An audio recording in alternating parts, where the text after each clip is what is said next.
오늘 우리에게 주시는 하나님의 말씀은 누가복음 15장 1절에서 7절입니다. 모든 세리와 죄인들이 말씀을 들으러 가까이 나아오니 바리새인과 서기관들이 수군거려 이르되 이 사람이 죄인을 영접하고 음식을 같이 먹는다 하더라. 예수께서 그들에게 이 비유로 이르시되 너희 중에 어떤 사람이 양 100마리가 있는데 그 중에 하나를 잃으면 99마리를 들에 두고 그 잃은 것을 찾아내기까지 찾아다니지 아니하겠느냐.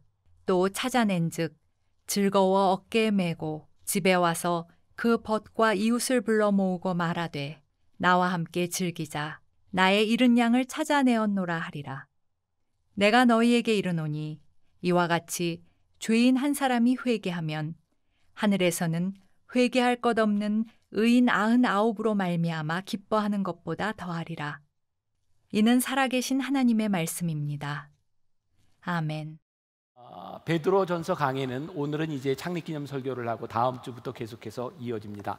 오늘 말씀의 제목이 세상에 없던 교회를 꿈꾸다, 이런 제목으로 말씀을 나누려고 합니다. 여러분 혹시 영상에서 이전 만나교회 모습들을 쭉 보면서 거기에 이렇게 여러 가지 글들이 뜬 걸 보셨죠? 그게 제 오늘 설교 원고에 나오는 글들입니다. 지난주에 이어서 이번 주도 깜짝 놀랐어요. 야, 정말 우리가 이런 교회가 되어야 되겠구나, 이런 생각을 하면서 오늘 교회의 본질에 대한 이야기를 좀 나누려고 하거든요. 저는 저와 여러분들에게 주신 하나님의 큰 축복이 창립 기념일 때마다 교회의 모습을 우리들에게 돌아보게 하시는 일이라고 생각을 합니다. 교회의 본질, 복음의 본질은 무엇인가? 여러분, 본질이라고 하는 말은 무슨 말일까요? 저는 이렇게 정의를 해봅니다. 결코 포기할 수 없는 것, 그것이 본질이다.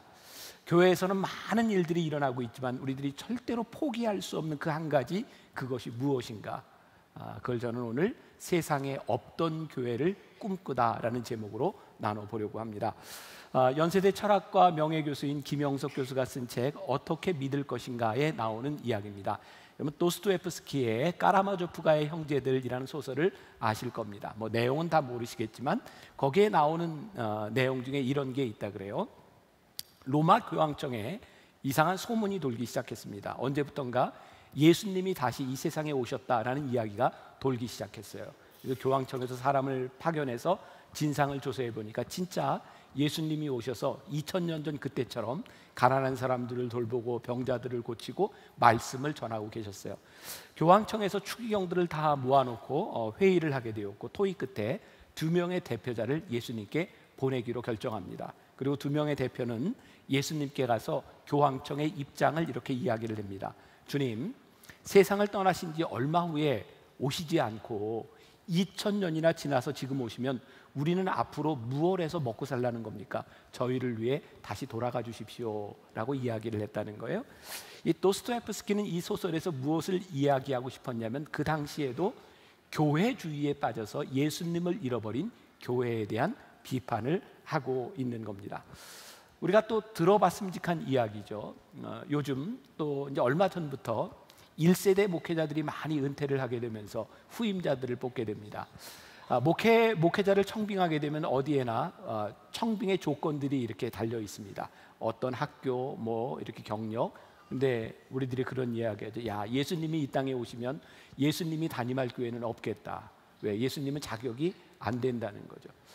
요즘 우리가 생각하는 이 교회주의라고 하는 것이 예수님과 참 멀어져 있구나. 또 한국 교회 안에 지금 일어나고 있는 많은 갈등에 대한 문제들이 목회자, 전임자, 후임자, 교회의 세습, 이런 문제들이죠. 저는 이런 논쟁과 갈등들이 너무너무 유치하고 부끄럽다는 생각이 드는 거예요. 왜 우리는 이런 논쟁에 시달려야 되는가? 누가 담임이 되는가? 또 후임자와 전임자 간에 전임자가 담임자를 뽑을 때, 교인들이 목회자를 뽑을 때 늘 어떤 기준을 가지고 있냐면 저 사람이 나에게 어떤 유익이 될 수 있을까? 나에게 어떤 도움이 될 수 있을까를 생각하다 보니까 교회의 본질을 잃어버리고 있는 것은 아닐까? 교회는 무엇을 하는 것이고 교회에서는 어떤 일들이 일어나야 되는 것인가? 교회의 본질은 무엇인가? 이것을 우리들이 꽉 잡을 수 있다면 이런 갈등들을 우리들이 이겨나갈 수 있을 텐데, 언젠가 어떤 목사님들 모임에서 영국에서 공부를 하고 온 목사님의 인상적인 이야기를 듣게 되었어요. 영국 런던은 교통체증이 굉장히 심한 도시 중에 하나입니다. 그래서 교통 통제가 아주 심하죠. 어느 날 TV에서 그 영국의 교통부 장관쯤 되는 사람이 함께 인터뷰를 하게 되었답니다. 한 기자가 이렇게 물었답니다. 영국 런던에는 하이드 파크라고 큰 공원이 있습니다. 넓게 자리를 잡고 있는데 교통 문제를 해소하기 위해서 공원을 조금 양보하고 도로 점유율을 조금 좀 높이면 되지 않을까요? 라고 기자가 물었더니 이 장관이 이렇게 대답을 했답니다. 혹시 심장을 잘라서 혈관을 늘리거나 넓히는 사람을 보셨습니까? 하이드 파크는 우리에게 심장과 같은 것입니다. 불편하죠. 그러나 양보할 수 없는 것. 우리가 신앙생활을 하면서 교회 생활을 하면서 우리들이 원하는 것이 있죠. 그러나 포기할 수 없는 것, 그것이 무엇인가? 그것이 본질이라는 것. 저는 오늘 세상에 없던 교회를 꿈꾼다라고 하는 제목을 통해서 여러분들이 오해하지 않았으면 좋겠는데, 이 말이 세상에 없었던 어떤 특별한 교회를 꿈꾸는 것이 아니라 저에게 있어서 세상에 없던 교회란 예수님께서 이 땅 위에 세우시고자 했던 교회라는 생각이 들었어요. 우리가 세상에 없던 교회를 꿈꾼다고 하는 것은 주님께서 세우시기를 원했던 그 교회는 무엇인가를 우리들이 생각하는 시간이 될 거예요. 오늘 본문 말씀 2절에 보니까 이렇게 되어 있어요. 바리새인들과 서기관들이 어떻게 해요? 수군거려. 이 말이 영어 단어로 머터라고 하는 말인데, 이 말은 불평, 불만하다 이런 말입니다. 바리새인들과 서기관들이 수군거려 이르되, 그들이 불평하여 이르되, 지금 오늘 말씀을 보니까 이들이 뭘 하기 위해서 모였냐면 예수님과 함께 잔치를 하기 위해서 모였는데, 지금 1절 말씀과 연결해 보면 그 잔치 자리에 누가 있었어요? 모든 세리와 죄인들이 이 잔치 자리에 예수님의 말씀을 들으려고 온 것 때문에 이들이 불평하고 있는 거예요. 이들은 예수님과 함께 잔치를 벌이려고 했던 것을 보니까 예수님을 좋아했고 예수님을 따랐던 사람들인 것 같아요. 참 신기하죠? 예수님을 따르기 위해서 모였던 사람들이 예수님이 하는 행동이 마음에 안 들었다 이 말입니다. 세상에 없던 교회, 오늘 우리가 꿈꾸려고 하는 교회의 본질에 대한 부분이 무엇인가? 우리가 오늘 똑같이 하나님을 사랑하고 예수님을 사랑하고 하나님을 믿기 위해서 우리들이 여기에 모였는데, 정작 우리 주님이 하시고자 하는 일과 하나님의 마음을 보면서 우리들이 불평할 수 있다는 거예요. 자신들이 예수님과 함께 있는 것은 좋은데 세리와 죄인들이 예수님과 함께 있는 것은 싫다. 왜 그들은 이런 생각을 했을까요? 우리는 얘네들과 다른 부류라고 생각을 했던 거죠. 소위 말하는 선민의식입니다. 그들은 선민의식을 가지고 있었기 때문에, 그들은 특별하다고 생각했기 때문에 예수님이 하시는 일이 마음에 들지 않았어요. 불평했고 불편했어요. 제가 언젠가 여러분들에게 그런 말씀 드린 적 있죠? 말씀을 들을 때 여러분들의 마음이 불편해졌으면 좋겠다. 왜? 진리의 말씀이 우리 가운데 들어올 때 비진리의 것들과 부딪힐 수밖에 없으니까. 어쩌면 오늘 바리새인들과 이 서기관들의 마음이 불편해졌다라고 하는 이 말씀 가운데는 예수님의 진리가 그들 안에 들어갔다라고 하는 말이 아닐까요? 이들은 세리와 죄인들이 나와 다른 부류다라고 이야기하고 있는데, 예수님은 그들은 너희와 똑같다라고 말씀하고 있는데 그것이 불편했던 거예요. 선민의식을 다른 말로 표현한다면, 오늘날 우리의 말로 표현한다면 갑질이죠. 갑질. 갑질이 뭘까요? 저는 그렇게 생각해요.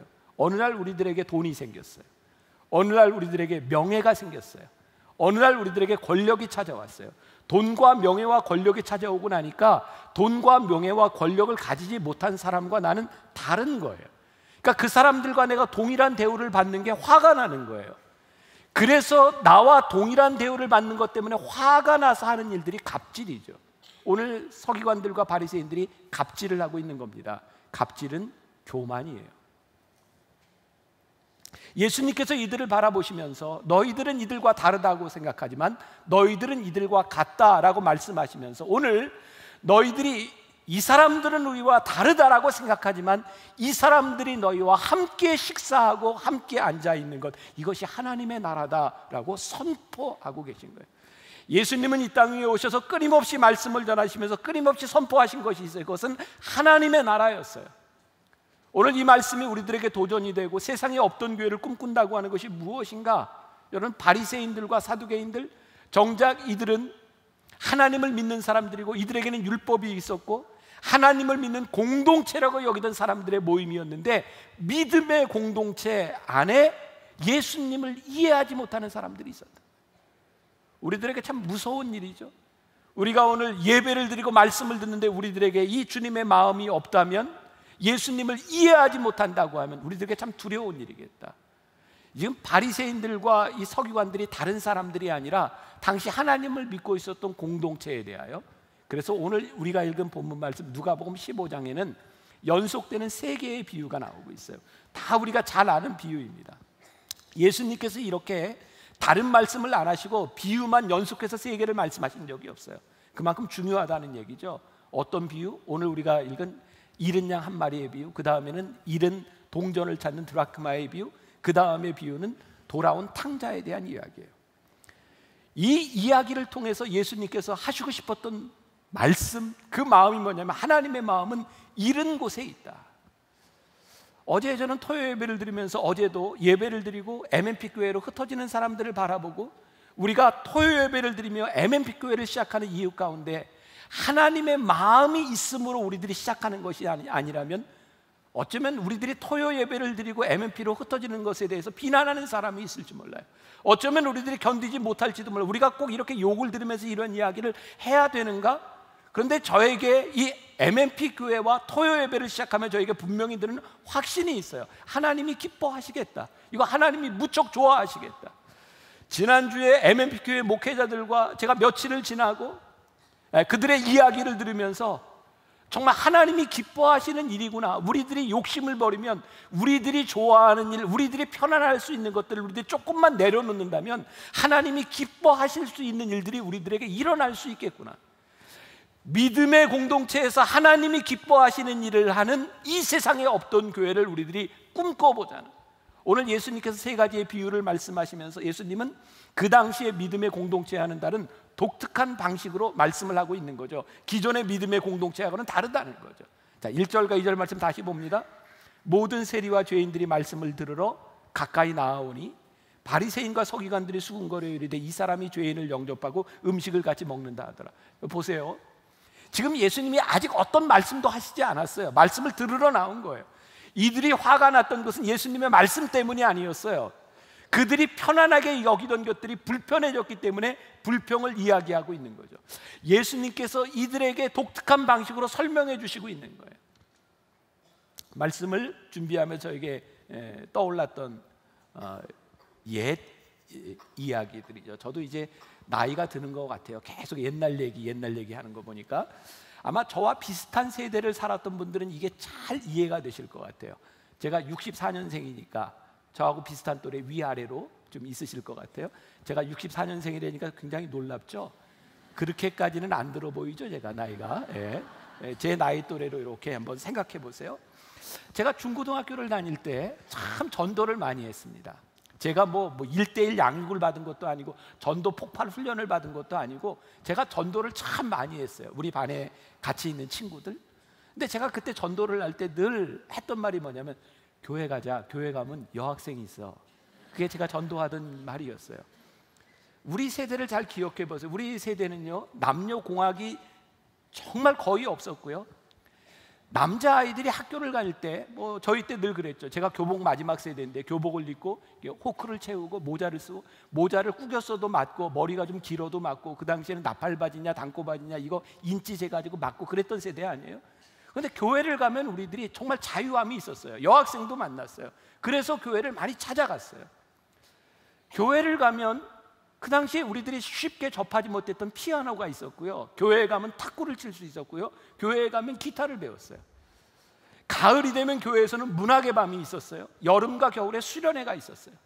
오늘날 많은 연예인들이 크리스찬이 이유 가운데 하나가 그 어렸을 때 교회에서 그들의 끼를 발산할 수 있었던 곳이 유일하게 교회였던 것 같아요.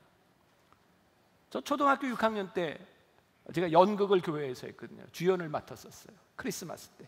아직도 그 대사가 기억이 나요. 마리아, 나는 당신을 사랑하고 마리아 했던 아마 지금 제가 여기서 이렇게 설교하고 있을 수 있는, 하나님이 저를 훈련시키셨던 것도 그때 일이 아니었을까. 오늘 이렇게 찬양대들이 있는데, 예전에 저도 이제 중고등학교 다닐 때부터 계속 성가대를 했는데, 그 딸기철이 되면 딸기밭에 가서 딸기 따먹고, 포도철이 되면 포도밭에 가서 포도 먹고. 사실 제가 오늘 이 믿음에 대한 추억을 이야기하면서 말씀을 들었던 은혜의 기억보다는 제가 함께 했던 그 기억들이 훨씬 많아요. 여름 성경학교 때 외웠던 성경 구절들, 그때 불렀던 노래들, 퀴즈들을 통해서 제가 신학 교육을 받으면서 어떤 성경 지식보다 어쩌면 그때 배웠던 말씀들이 저에게 더 많이 있는 것 같아요. 누군가 이렇게 이야기할지 모릅니다. 너희들이 지금 하고 있는 일이 얼마나 비신앙적인지 알아? 교회는 그런 곳이 아니야. 하나님의 말씀을 듣는 곳이야. 교회가 여학생을 만나러 와, 탁구를 치러 가, 기타를 치러 가. 교회에서 어떻게 그런 일을 할 수 있어? 그런데 오늘 말씀을 보니까 예수님께서 이렇게 말씀하시는 것 같아요. 아니, 내 말을 너희들에게 전하기 전에 너희들이 먼저 함께 할 수 없겠니? 교회가 하나님의 말씀을 들을 수 있는 환경을 좀 만들어 줄 수 없겠니? 오늘 하나님을 믿고 있었던 그 공동체 바리새인들과 서기관들에게 하시는 말씀처럼 오늘 우리들에게 하시는 말씀이, 너희들이 여기 모여 예배하고 찬양하고 너희들이 하는 거 참 좋은데 하나님을 믿지 않는 사람들, 하나님을 잃어버린 사람들도 너희와 한 공동체로 들어올 수 있도록 할 수 없겠니? 그것을 우리 교회에게 묻고 계시는 것은 아니죠. 물론 오늘 우리들이 걷기 대회를 하면서, 걷기 축제를 하면서 크리스찬들도 많이 오지만 다문화 가정에 속한 정말 하나님을 알지 못하는 이슬람권에 있는 사람들도 많이 와요. 오늘 우리들이 한 헌금과 여러분들이 헌신한 것들을 통해 그들이 많은 것들을 얻어가게 될 거예요. 누군가 우리들에게 이렇게 이야기할지 몰라요. 아니, 헌금을 가지고 어떻게 그런 사람을 위해서 써? 아니, 주님의 날, 교회가 창립된 기념일날 어떻게 예수 믿지 않는 사람들과 함께 할 수 있어? 그런데 예수님께서 우리들에게 이렇게 말씀하신, 너희도 같은 부류야. 너희들이 먼저 은혜를 입었을 뿐이지 그들도 하나님의 은혜를 입을 사람이야 라고 우리들에게 말씀하지 않을까요? 세상에 없던 교회, 그것은 어떤 특별한 교회가 아니라 주님께서 마음을 주셨고 예수님께서 하시려고 했던 일이 아니었을까? 바리새인들의 문제는 하나님의 말씀을 읽고 듣고 말씀을 행하려고 했지만 그들의 마음 가운데 하나님의 마음이 없었다. 제가 이 말씀을 가지고 금요일에 어머니 기도실에서 이렇게 준비하고 있는데 저에게 그런 생각이 들었어요. 제가 지난주에 여러분들에게 창립 감사헌금 이야기를 안 했거든요. 여러분들 다 밑에 보세요. 이거 봉투 있어요. 다 꺼내보세요. 꺼내보세요. 자, 이걸 가지고요, 여러분들 집으로 다 돌아가세요. 그리고 다음 주에 다시 가져오세요. 다시 가져오시는데, 이 창립기념일에 우리가 한번 연습을 했으면 좋겠다. 하나님께서 우리 교회를 세워주신 이것이 정말 기쁘고 감사한 일인데, 이 감사헌금이 우리들의 기쁨을 위해서가 아니라 하나님의 기쁨을 위해서 쓰여지는 연습을 하면 좋겠다는 마음이 들었어요. 그게 뭐가 될지 모르겠어요. 한 주 동안 하나님께서 분명히 저희 교회에 누군가를 통해서 사인을 주시리라고 믿거든요. 우리들의 공동체를 위해서가 아니라 하나님께서 이 교회의 공동체를 세워주셨을 때, 하나님, 우리가 이 세상에 없던 교회를 꿈꾸며 끝까지 하나님이 기뻐하실 수 있는 일을 할 수 있는 교회, 성도들을 통해서 드려진 이 헌금들이 교회를 위하여, 우리들을 위해서 다 쓰여지는 것들이 아니라 하나님의 마음을 위하여 쓰여질 수 있는 교회가 될 수 있도록 하는 이번 창립기념일은 우리가 교회 예산 중에 다른 걸로 쓰는 것이 아니라 하나님의 마음을 기쁘게 할 수 있는 이 말씀에 합당한 것이 무엇일까를 우리 함께 고민해 보려고 해요. 그리고 그렇게 써보려고 해요. 왜? 우리들이 이 일에서 멀어지면 우리가 교회의 본질을 벗어날 수 있으니까 함께 고민하며 한 주를 보냈으면 좋겠어요. 지난해 여러분 추수감사절 아마 이제 곧 돌아올 그 무렵이죠. 여러분들은 어땠는지 모르지만 저는 지금도 기억이 생생한데, 추수감사절에 여러분들에게 선물을 하나씩 드려서 기억하세요? 꽃감 드렸잖아요. 받은 건 금방 잊어버리죠. 준 건 기억하고. 네. 그 꽃감이 영동의 물안계곡에 지난해 꽃감이 너무 풍년이 들어서 꽃감을 다 갈아엎어야 되는 상황이 됐고, 그 마을에 있는 할머니 한 분이 꽃감을 따라 올라갔다 떨어졌다는 이야기를 듣고 우리가 그 마을을 한번 좀 우리가 기쁨을 주고 살려보자. 그래서 크리스찬들의 문제가 아니라 그 마을에 있는 꽃감을 우리들이 산 거예요.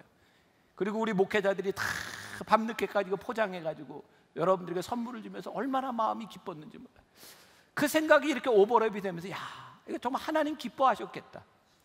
우리 교회가 하는 일들에 대하여 우리들이 복음을 전하는 거, 여러분들 오해하지 마세요. 우리들이 복음을 전하지 말아야 된다, 이게 잘못됐다, 이런 이야기를 하는 것이 아니라, 예수님께서 복음을 전하시기 전에 그들과 함께 앉으셨던 그 마음이 무엇인가?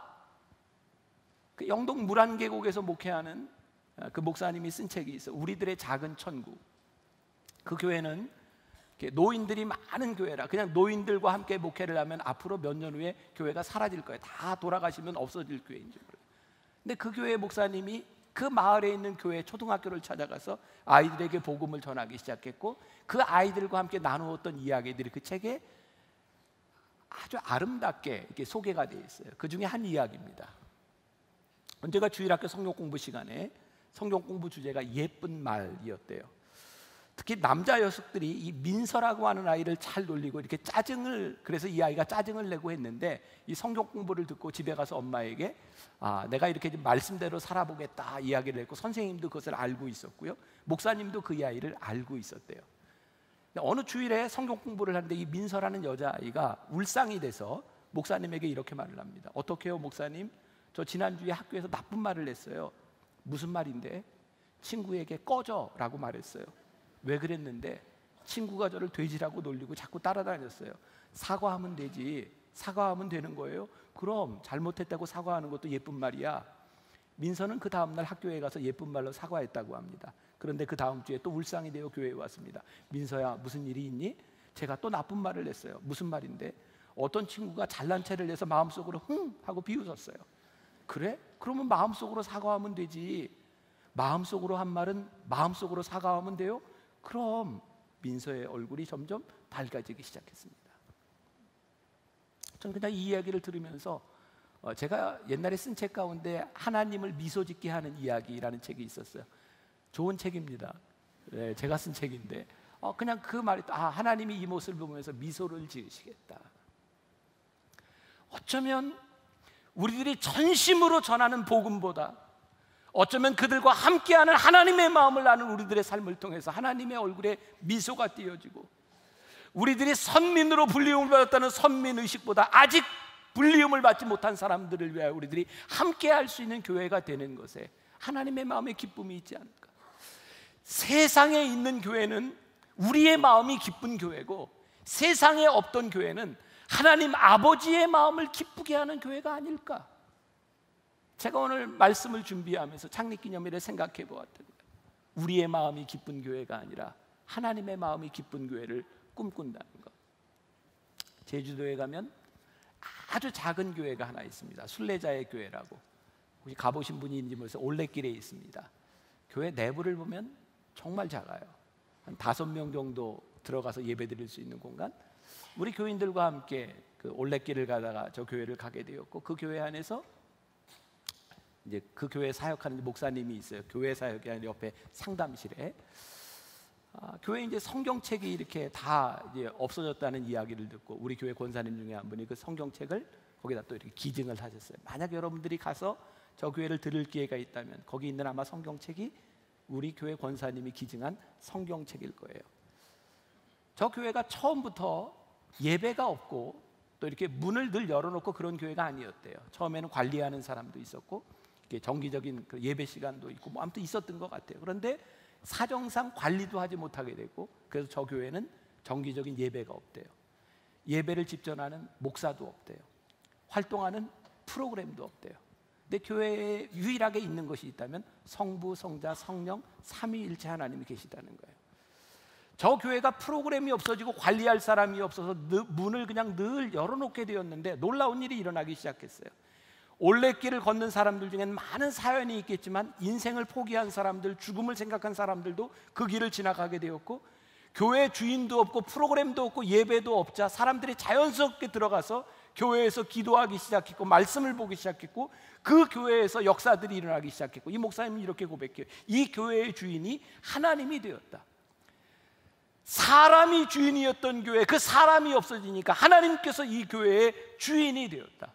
여러분, 이 교회는 아주 특별한 교회입니다. 우리 교회가 그렇게 할 수 있다, 모든 교회가 그렇게 되어야 된다, 이런 이야기를 하는 것이 아니라 가만히 생각해 보니 교회의 주인이 누구인가?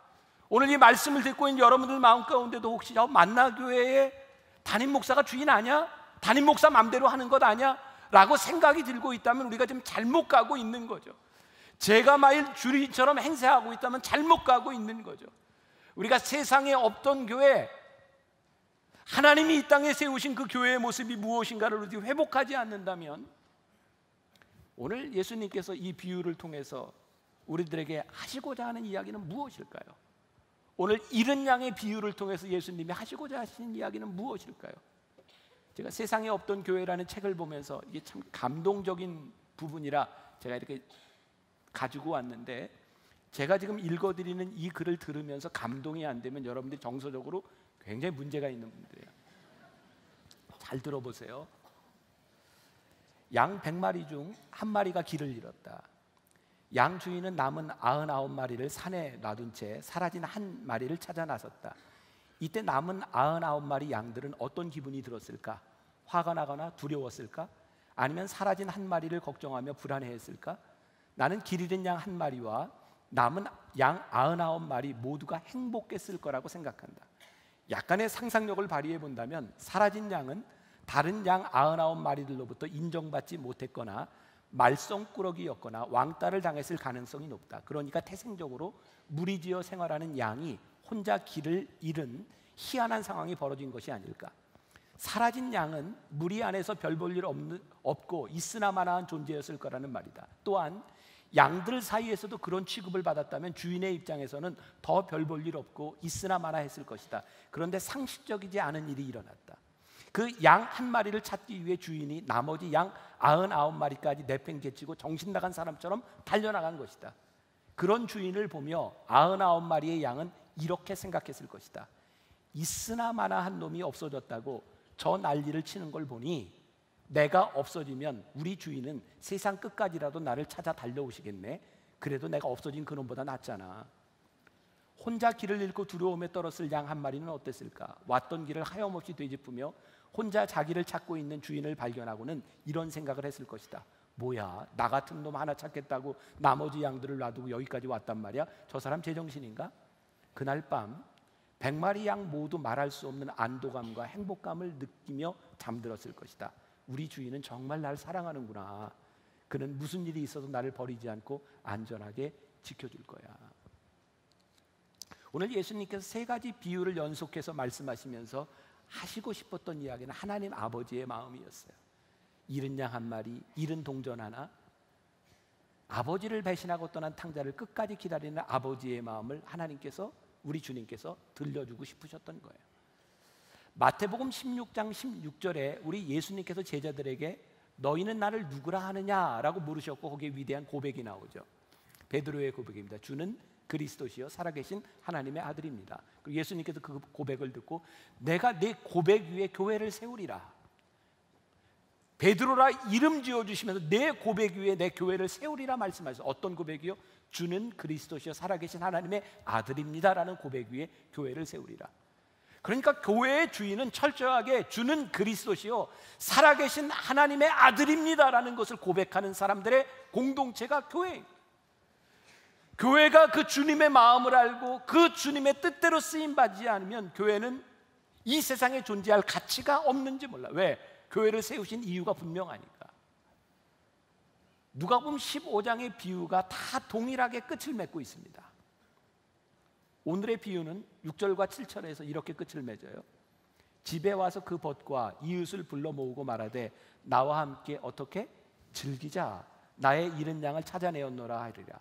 내가 너에게 이르는 이와 같이 죄인 한 사람이 회개하면 하늘에서도 회개할 것이 없는 의인 99으로 말미암아 어떻게 기뻐하는 것보다 더하리라.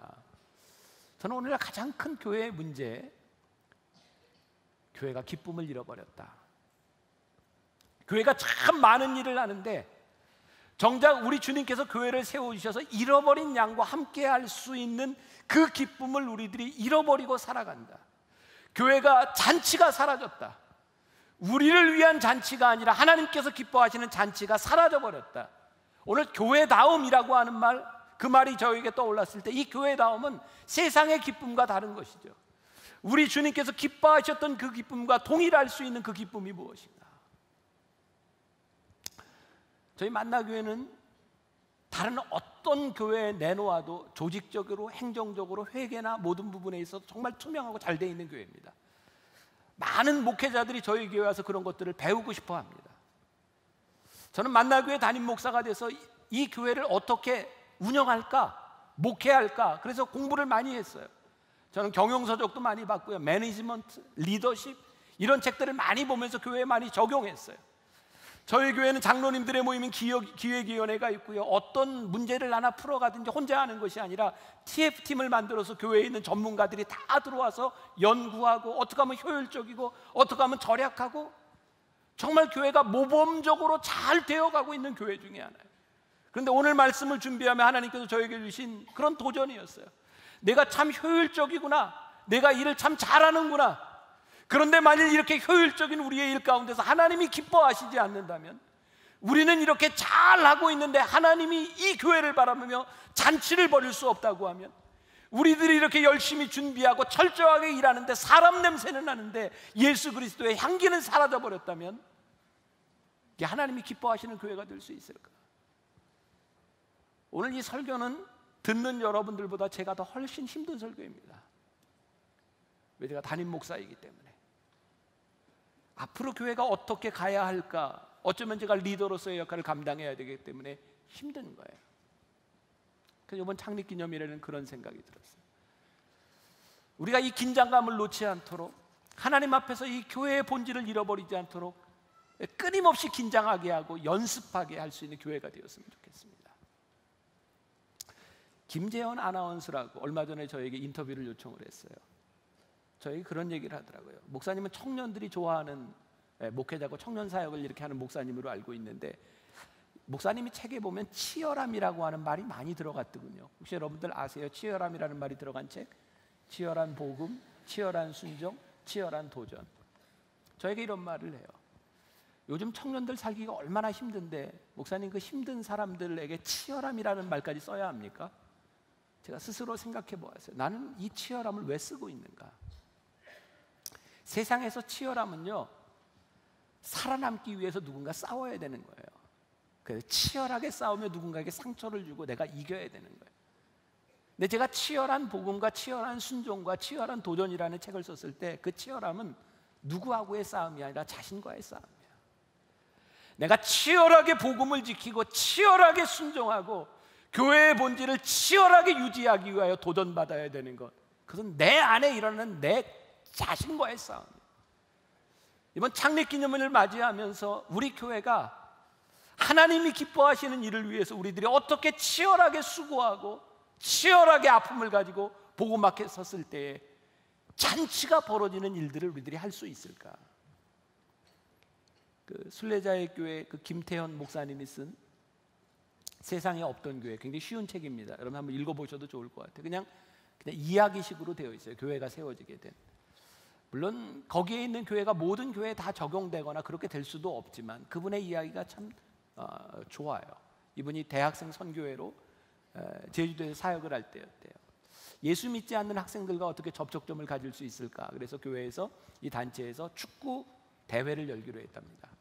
근데 이 목사님 마음에, 야, 이게 교회에서 이렇게 축구 대회를 개최했을 때 예수 믿는 아이들이 얼마나 올까, 이런 염려를 하고 있는데 한 학생이 전화를 했대요. 저는 교회를 다니지 않는데요, 광고를 보니까 교회에서 이런 행사를 주최하는 것 같은데 저같이 교회 다니지 않는 사람도 참석해도 되나요? 목사님이 이렇게 얘기를 했다. 교회에 다니지 않는 게 참 다행이네요. 이 축구대회는 교회 다니는 사람은 못 와요. 교회 다니지 않는 사람들을 위해 만든 행사거든요.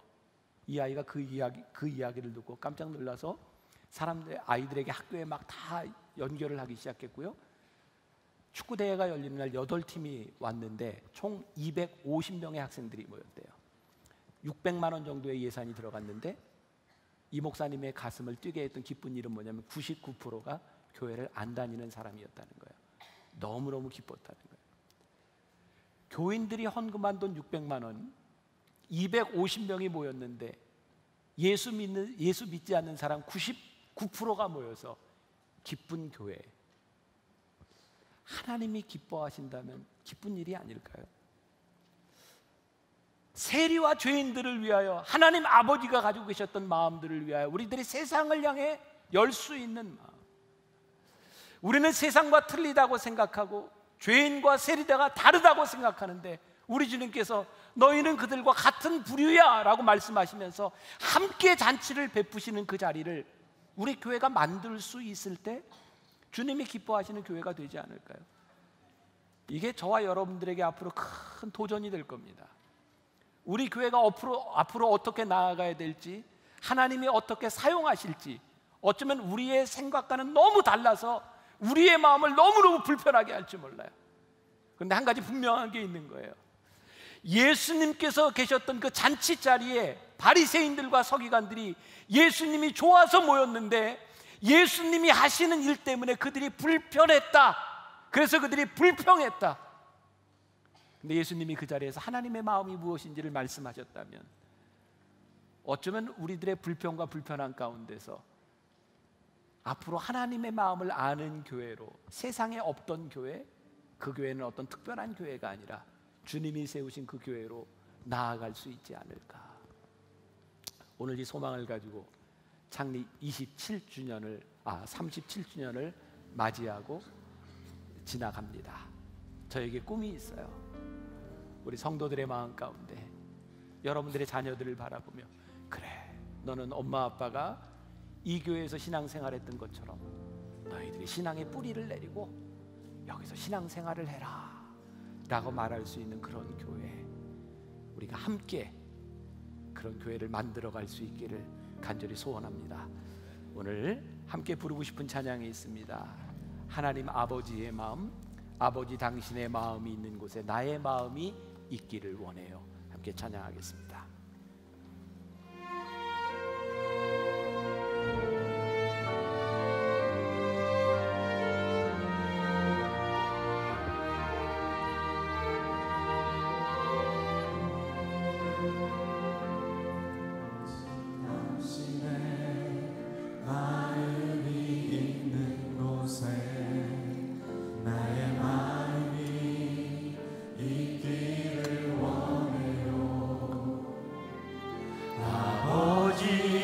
당신의 눈물이 고인 곳에 나의 눈물이 고이길 원해요.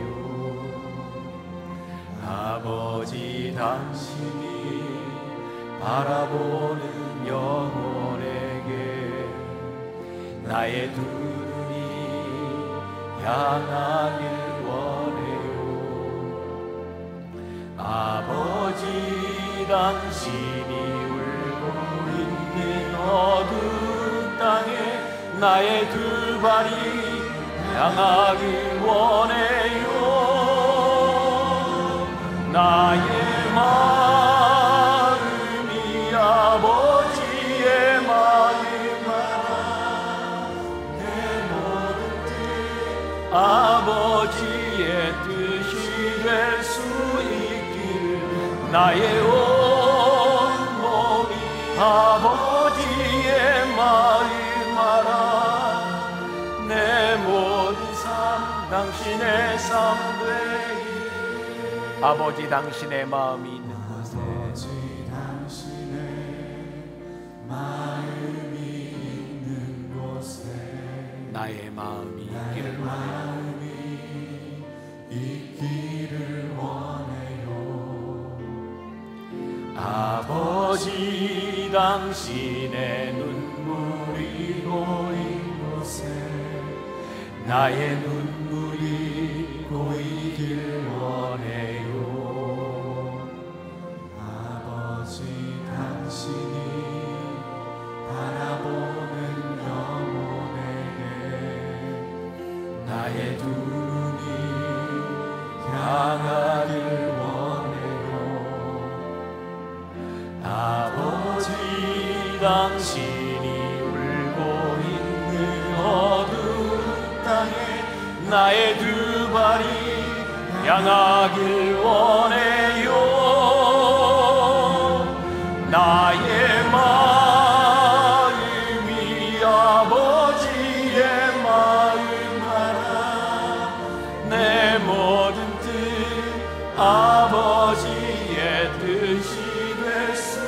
우리 함께 일어나 찬양하겠습니다. 아버지의 마음 알아 내 모든 삶 당신의 삶 되기를 나의 마음이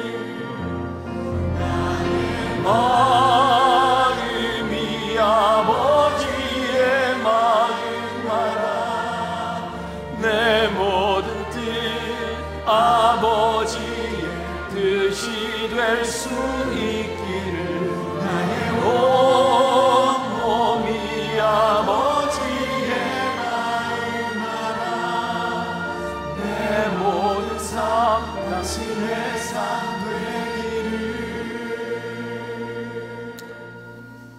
창립 37주년을 맞이하며 우리들의 마음에 소원이 있습니다. 하나님의 마음을 아는 교회가 되기를, 하나님이 기뻐하시는 교회가 되기를, 우리를 택하여 주신 선민의식보다 하나님 우리를 쓰시기를 원하시는 하나님의 마음을 아는 교회가 되기를 간절히 소원합니다. 하나님, 우리가 하나님을 믿고 이 교회에서 신앙생활하는 것이 너무나 감사해서 우리의 자식들에게도 그렇게 교회를 섬기고 이곳에서 그렇게 하나님의 마음을 아는 사람이 되라고 그렇게 이야기할 수 있는 믿음의 부모들, 믿음의 가정 되게 하여 주옵소서. 오늘도 하나님 앞에 드리는 귀한 예물 이 손길들이 헛되지 않게 하여 주옵시고 하나님의 마음을 위하여 아름답게 쓰여지는 귀한 예물들 되게 하시고 우리 사랑하는 성도들 이 땅 위에 살아가면서 물질로 인하여 어려움 당하지 않도록 고난받지 않도록 하늘문을 여시고 축복하여 주옵소서. 지금은 우리 주 예수 그리스도의 은혜와 하나님 아버지의 무한하신 사랑과 성령의 인도하심이 세상에 없던 교회를 꿈꾸며 하나님의 마음을 아는 교회가 되기를 소망하며 나가는 당신의 사랑하는 모든 백성들 위해 지금부터 영원까지 함께 하시기를 간절히 축원하옵나이다. 아멘.